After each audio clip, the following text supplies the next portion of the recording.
Welcome back, everybody. Here is section 6, our last section for the first unit. Very sad, our unique Earth. So what is it that makes Earth unique?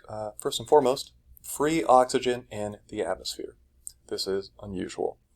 Life is really the only thing that is able to generate enough oxygen, enough free oxygen, mobile oxygen, to be able to change the entire atmosphere of a planet the way that it has on Earth. This is very unusual.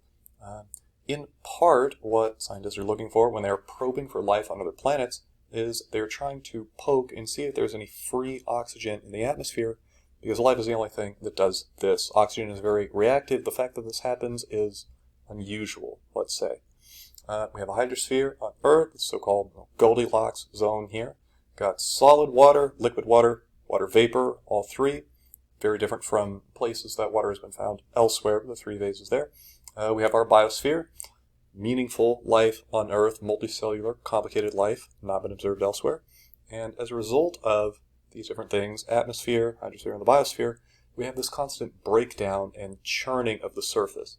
Part of what this creates is the regolith, that's the soil, the blanket, the loose, unconsolidated, not quite rock, but made out of the same stuff that rocks are kind of made of stuff that covers the Earth.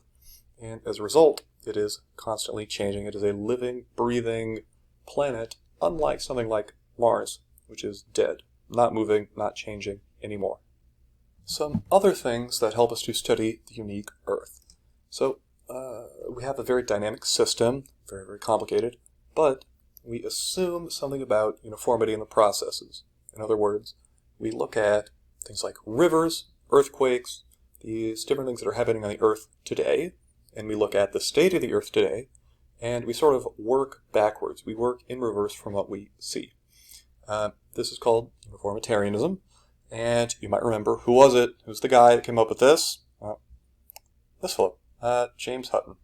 So the idea is we can work backwards from the present state of the Earth by studying processes that are going on now. In other words, we assume things like rivers, earthquakes, volcanoes were present throughout the geologic history. That is our basis for reconstructing the deep past. Now there's another component of what makes Earth unique that has not been completely touched on yet.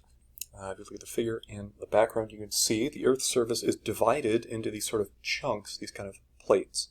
So this is the foundation for plate tectonics. The idea is the surface is divided into these discrete plates, these blocks, which are slowly but constantly moving around and pulling apart from each other and breaking up and getting back together and crashing into one another. You know how it goes. In the past, we could only measure the relative motion of plates.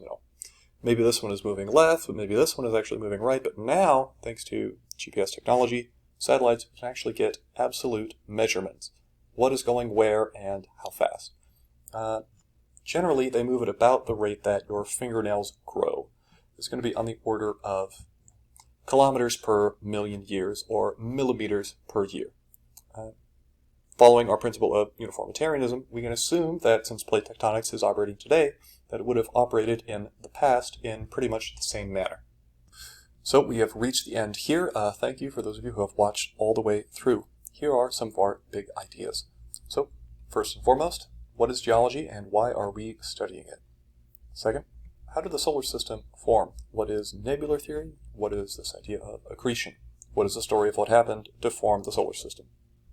What are the layers of the Earth, and how did it get to be that way? And what is the principle of uniformitarianism? What does that mean? That is all I have for you. Thank you.